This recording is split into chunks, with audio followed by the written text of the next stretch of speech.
জগন্নাথের মহাপ্রসাদ যদি কেউ দর্শন করে দৃষ্টিজনিত পাপ নষ্ট হয়।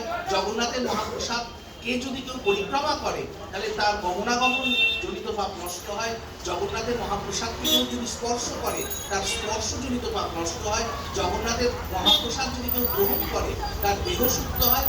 জগন্নাথের মহাপ্রসাদ দিয়ে আত্মহত্যা করে চলেছে যারা, আছে না গলায় দড়ি দেয়, এই করে ওই করে, এরকম ব্যক্তিদের উদ্দেশ্যে মহাপ্রসাদ দিয়ে যদি পিণ্ড দেওয়া যায় তাদের সদ্গতি অবশ্যই হয়। জগন্নাথের মহাপ্রসাদের মহিমা জগন্নাথ দর্শনের থেকেও অপার। আপনি জগন্নাথ মন্দিরে গিয়ে ভিড় ভাট্টায় জগন্নাথ দর্শন করতে পারলেন না, আনন্দবাজারে দণ্ডবত জানিয়ে আনন্দবাজারে বসে জয় জগন্নাথ বলে মহাপ্রসাদ গ্রহণ করলেন, আপনার জগন্নাথ দর্শনের থেকেও বেশি ফল আনন্দবাজারে মহাপ্রসাদ গ্রহণে কথা শাস্ত্রে বলা আছে।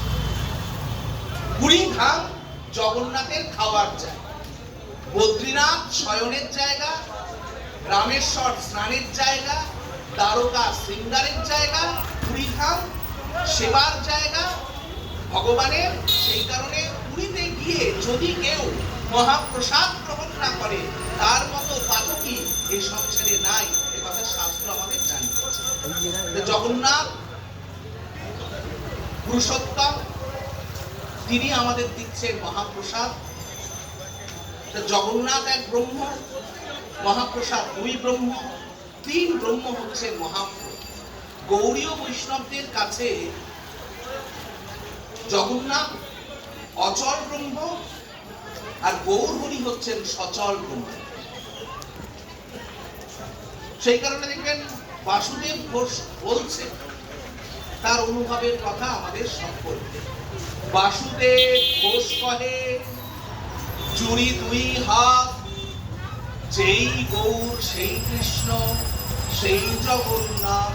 বাসুদেব ঘোষ বলছেন যিনি জগন্নাথ তিনি গম্ভীরানাথ, যিনি গম্ভীরানাথ তিনি জগন্নাথ। জানবেন পুরী ধামে চার ব্রহ্ম তো আছেন, আবার এই পুরী ধামে আছেন পাঁচ নাম। পুরী ধামে আছেন পাঁচ নাম। আপনি পুরীতে গিয়ে এই পঞ্চনাথকে যদি দর্শন না করেন আপনার পুরী দর্শনটা সম্পূর্ণ হলো না। পুরীতে যে পাঁচ নাথ আছেন তারা কে কে? প্রথম জগন্নাথ, দ্বিতীয় লোকনাথ শিব, তৃতীয় আলালনাথ, চতুর্থ গোটা গোপীনাথ, পঞ্চম অম্বিনাথ।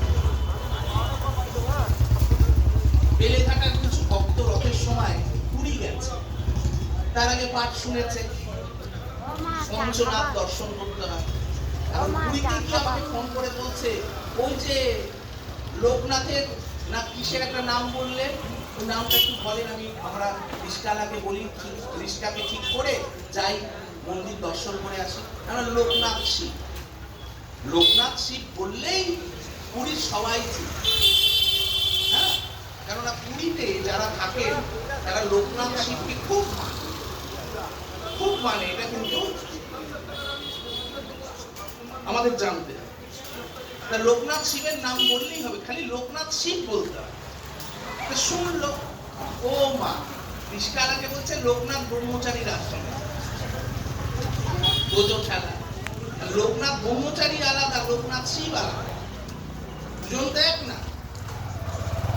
তাই পঞ্চনাথের মধ্যে অন্যতম নাথ হচ্ছে